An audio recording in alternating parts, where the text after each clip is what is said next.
इस बीच रेलटेल इस स्टॉक पर नजर डालते हैं। करीब 4% की तेजी के साथ स्टॉक 412 के आसपास कारोबार कर रहा है। याद रखें, कंपनी को कुछ नए ऑर्डर्स मिले हैं।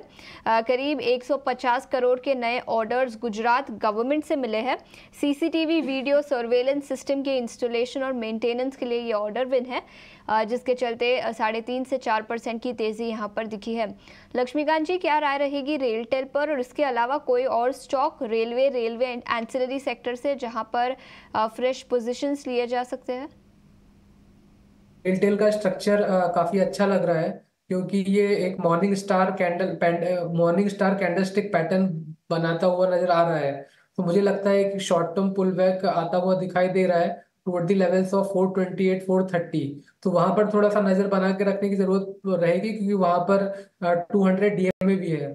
तो 430 के लेवल को जब ये क्रॉस करेगा तब इसमें एक अपर साइड का मूवमेंट दिखाई दे रहा है। वहां से स्टॉक 460 465 के लेवल्स को टच कर सकता है। बट जो शॉर्ट टर्म पुल बैक था वो ऑलरेडी इसमें आ चुका है। और थोड़ा सा भी जो करंट पुल बैक है वो ज्यादा से ज्यादा 425 430 तक ही बढ़ सकता है। अगर वहां पे कंसोलिडेशन होता है, देन आफ्टर अगर उसके बाद ब्रेकआउट आता है, तभी हमें इसमें एक अपवर्ड मोमेंटम बनता हुआ दिखाई देगा। अदरवाइज वो वहां से रेजिस्टेंस लेगा और अपने जो पुराने स्विंग लो है उसको भी वो टच कर सकता है, जो कि आ रहे हैं 390 के आसपास। ओके। इसमें अगर हम दूसरे स्टॉक्स की बात करें तो दूसरा स्टॉक्स जिसमें एक अपसाइड का मोमेंटम आता हुआ दिखाई दे रहा है, आरबीएनएल है वो। आरबीएनएल में एक अच्छा खासा बेस फॉर्मेशन दिख रहा है 420 के आसपास। और मुझे लगता है कि जब तक ये 420 को पकड़ के रखेगा तो वहां से हमें एक शॉर्ट टर्म पुल बैक दिखाई दे सकता है 460 से लेकर 465 का। तो रेलवे में सेकंड स्टॉक है जहां पर हम एक शॉर्ट टर्म पुल बैक का एक्सपेक्टेशन कर सकते हैं। बट मेजर अपर मोमेंटम नहीं दिखाई दे रहा है, क्योंकि उसके ऊपर भी कई सारे हर्डल्स अभी भी रेलवे स्टॉक्स को बेयर करने पड़ सकते हैं। को देखते हैं, पीएसयू बैंकों में आज ठीक ठाक तेजी दिख रही है। बॉब की बात पहले भी हुई थी। पीएनबी देखिए, यहाँ पर भी अच्छी तेजी, हालांकि करेक्ट भी ये काफ़ी हुए हैं। ऊपर से देखें तो 52 वीक हाई से देखें तो अच्छी खासी गिरावट यहाँ पर आई है। पीएनबी, बॉब, यूनियन बैंक, इन सब सरकारी बैंकों पर आपकी क्या राय है राजेश जी? देखिए, बैंक निफ्टी अगर और बैंकिंग स्पेस देखे तो ऑलरेडी एक आउट परफॉर्म कर रहा है। कल तक प्राइवेट बैंकिंग स्पेस में स्ट्रेंथ था एंड आज पीएसयू बास्केट भी परफॉर्म कर रहा है। पीएसयू बास्केट अगर देखे तो यहाँ से भी फर्दर एक अपवर्ड ट्रैक्शन हम एक्सपेक्ट कर रहे हैं इसमें। स्पेशली अगर आप देखें तो बैंक ऑफ बड़ौदा काफी अच्छा स्ट्रेंथ दिखा रहा है as compare to other banks. Bank of Baroda already एक रेंज में ट्रेड कर रहा है। 235 का जो सपोर्ट था उसको होल्ड करके कल के 17 से हमने काफी अच्छा ट्रैक्शन देखने को मिला है। ये जो ट्रैक्शन है आने वाले सेशंस में भी कंटिन्यू हो सकता है, जहाँ पे 255 258 जो है एक पॉसिबल टारगेट हो सकते हैं।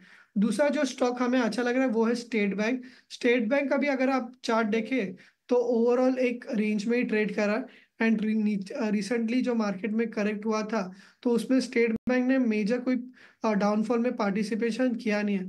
तो स्टेट बैंक में भी पॉजिटिव व्यू है। ऑन द हाई साइड अगर आप देखें तो 820 825 एक हर्डल है। लास्ट वीक भी 820 825 को टच करके नीचे आया था। तो अगर ये 825 तो एक्सपेक्ट कर रहा है, बट अगर 825 भी ऊपर के साइड पे ब्रेक करता है तो एक कंसोलिडेशन ब्रेकआउट हमें देखने को मिल सकता है, जैसे स्टॉक फर्दर 860 लेवल्स तक भी जा सकता है। ओके, तो ये व्यू है एसबीआई और बॉब को लेकर। आपको इस पर राय आप क्या की? एसबीआई लाइफ के चार्ट को देखते हैं, यहाँ पर भी आज गिरावट काफ़ी ज़्यादा है और कंपनी ने जो ये दूसरी तिमाही के जो उनके रिजल्ट्स रहे हैं वो कमज़ोर यहाँ पर दिख रहे हैं, उसी वजह से ये गिरावट आई है। क्या लग रहा है सर एसबीआई लाइफ को देखकर? बताइए, करीब 5% की गिरावट दिख रही है, 1645 के नीचे है। क्या करना चाहिए एसबीआई लाइफ में अब? शार्प डिक्लाइन हमें देखने को मिला है और इस डिक्लाइन में जो इन बिटवीन सपोर्ट लेवल्स थे वो ब्रेक हो चुके हैं। जो प्रीवियस रैली पॉइंट्स थे वो भी ब्रेक हो गए। तो यहाँ पे कोई मेजर स्ट्रेंथ हमें स्टॉक में नहीं दिख रहा है। जो नेक्स्ट सपोर्ट है वो है 200 डीएमए पे, तो वो भी काफी दूर है 1580 लेवल्स पे। तो अभी फिलहाल तो अवॉइड का राय होगा एसबीआई लाइफ पे। 1580 के आसपास आता है तो वो एक स्ट्रॉन्ग जोन है, वहां पे एक ग्रेजुअल मैनर में एक्यूमुलेट कर सकता है, बट इन लेवल्स पे दूर रहने की सलाह होगी। बिल्कुल, तो इन लेवल से दूर रहने की सलाह एसबीआई लाइफ पर। कंपनी ने गाइडेंस घटाई है जिसके चलते 4.5% की गिरावट आज के ट्रेडिंग सेशन में दिखी है। ट्रेडिंग सेशन में सोना कॉमस्टार और एस्कॉर्ट्स कुबोटा दोनों ही स्टॉक्स आज के ट्रेडिंग सेशन में फोकस में रहे हैं। एस्कॉर्ट्स कुबोटा से रेलवे बिजनेस की डील की खबर से सोना कॉमस्टार में आज के ट्रेडिंग सेशन में शानदार तेजी देखने को मिल रही है। वहीं इस खबर से एस्कॉर्ट्स कुबोटा की बात करें तो करीब 5 से 6% की गिरावट दिखी है। पूरी डिटेल्स के साथ अब हमारे साथ शरद जुड़ चुके हैं। शरद, गुड आफ्टरनून। बताएं कैसी डील है, किसके लिए फायदेमंद है, जिसके चलते दोनों ही स्टॉक्स में रिएक्शन दिखा है? जी बिल्कुल, सबसे पहले जो है सोना कॉमस्टार के लिए जो है एक बेनिफिशियल एक्विजिशन है, क्योंकि वैल्यूएशन जो है फेवरेबल हो गए हैं सोना कॉमस्टार के लिए। और जो खबर यही है कि सोना कॉमस्टार जो है एस्कॉर्ट्स कुबोटा के जो रेलवे डिवीजन है उसको अक्वायर करने वाली है। ये एक्विजिशन जो है लगभग 1600 करोड़ रुपए का रहेगा और ये बेहद आकर्षक लेवल्स पे जो है एक्विजिशंस देखने मिला है। अगर आंकड़ों की बात करें तो 9 times EV EBITDA multiple FY24 के लिए है। अभी एक्विजिशन जो है 30 सितंबर 2025 तक जो है कंप्लीट हो सकता है और बहुत सारे जो रेलवे सेगमेंट्स हैं उनमें जो है ये डील करते हैं। HVAC जो होता है, जो आपके AC कूलिंग सिस्टम्स होते हैं, बहुत सारे कंपोनेंट्स होते हैं रेलवेज़ के मैन्युफैक्चरिंग में, उसमें जो है यूसेज रहेगी। तो ये एक टाइप से एक्विजिशन जो है वैल्यू एक्रेटिव पहले साल से ही रहेगा, ये मैनेजमेंट का भी स्टेटमेंट आया। तो उसके कारण जो है ऑफकोर्स नंबर्स भी बहुत अच्छा है। सोना कॉमस्टार के Q2 नंबर्स स्टेबल थे, तो उसके कारण जो है एक्विजिशन की बेनिफिट और Q2 नंबर्स की स्ट्रेंथ के कारण तेज़ी देखने मिल रही है सोना कॉमस्टार को लेके। लेकिन दूसरे साइड वही अगर आप देखें एस्कॉर्ट्स कुबोटा के बारे में, तो यहाँ पे स्टॉक्स में जो है गिरावट देखने मिला है। अब इसका कारण यही है कि ओवरऑल कहेंगे जो अनुमानित जो भाव है वो भाव जो है थोड़ी एक्सपेंसिव है। और याद रखिए ये एक हाई मार्जिन बिजनेस है रेलवेज़ का। अगर आप एस्कॉर्ट्स कुबोटा के बारे में बात करें तो इसका लगभग 19% का आता है और जो कंसोलिडेटेड बेसिस पे मार्जिन आता है यहाँ पे एस्कॉर्ट्स कुबोटा का वो लगभग 15 से लेकर 16% तक का रहता है। तो ऑफकोर्स रेलवे की जो बिज़नेस है, हालांकि याद रखिएगा ये एक नॉन कोर बिज़नेस है, तो एक टाइप से वो अपनी कोर बिज़नेस में ही फोकस करने वाले एस्कॉर्ट्स कुबोटा। बट ओवरऑल बाज़ार को जो है ये ठीक नहीं लग रहा है एस्कॉर्ट्स कुबोटा का, क्योंकि जो वैल्यूएशंस पे हुई हैं वो थोड़ी सी नेगेटिव ज़रूर हैं उनके लिए। एक्सपोर्ट्स में कुल मिला के लगभग 11% हिस्सेदारी जो है इस सेगमेंट से आती थी और ग्रोथ और ज़्यादा मार्जिन है इसका जो है मार ज़रूर पड़ा है। और आगे जाते हुए जो है एक्सपोर्ट्स जो है एस्कॉर्ट्स ने क्या बेचा रेलवे कारोबार में वो भी मैं बता देता हूँ। कंपनी जो है एग्री कंस्ट्रक्शन इक्विपमेंट में ज़्यादा फोकस करती है और उसके अलावा ऑपरेशन और कैपिटल एलोकेशन उस पर भी जो है ज़्यादा कंपनी का फोकस में रहने वाला है। तो एक साइड सोना कॉमस्टार को एक अच्छी एक्विजिशन मिली, दूसरे साइड एस्कॉर्ट्स कुबोटा को जो है एक अच्छी हाई मार्जिन बिजनेस से एग्जिट मिला। तो उसके कारण दो अलग अलग स्टॉक रिएक्शंस आपको आज देखने मिल रहे हैं। बिल्कुल, तो बहुत सस्ते वैल्यूएशन पे ये डील की गई है, जिसके चलते एस्कॉर्ट्स कुबोटा में 6% की गिरावट, लेकिन सोना BLW जो इसे खरीद रहा है उसके लिए फ़ायदेमंद है, जिसके चलते 14% की तेज़ी इस स्टॉक पर आज के ट्रेडिंग सेशन में दिखी है।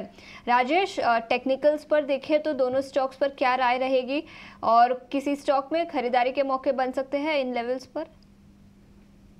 अब देखिए, सोना कॉम्स अगर आप देखें तो ऑलरेडी 15% अप है, तो यहाँ पे थोड़ा सा रिस्क रिवॉर्ड फेवरेबल नहीं रहेगा, बट डेफिनेटली मोमेंटम जो है काफ़ी पॉजिटिव है। ट्रेडर जो है कोई भी डिप मिलता है 720-730 के आसपास, तो वहाँ पे बाइंग अपॉर्चुनिटीज ढूंढ सकते हैं। स्टॉक के लिए जो नेक्स्ट रेजिस्टेंस है वो है उसका ऑल टाइम हाई लेवल जो अराउंड 770 के आसपास है। तो डिप में आता तो डिप में डेफिनेटली बाय कीजिए। एस्कॉर्ट्स अगर आप देखें तो एस्कॉर्ट्स में मार पड़ी है, काफ़ी अंडर प्रेशर है, लोअर लेवल से डेफिनेटली रिकवर हुआ है।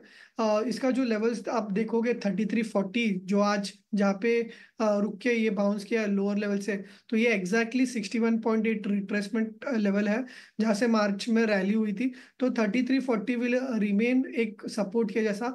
अगर 3340 लेवल्स भी ब्रेक करते हैं तो आने वाले हफ्तों में 3170 भी आ सकता है। तो 3340 is a support and on the higher side 3600 एक की रेजिस्टेंस है स्टॉक के लिए। कुछ लेवल्स हैं जिस पर आपको नजर रखनी चाहिए। एस्कॉर्ट्स कुबोटा 6% गिरावट के साथ कारोबार। इसी के साथ कुछ FMCG स्टॉक्स पर भी नजर डाल लेते हैं। याद रखें निफ्टी FMCG इंडेक्स सबसे बड़ा सेक्टोरल लूजर है।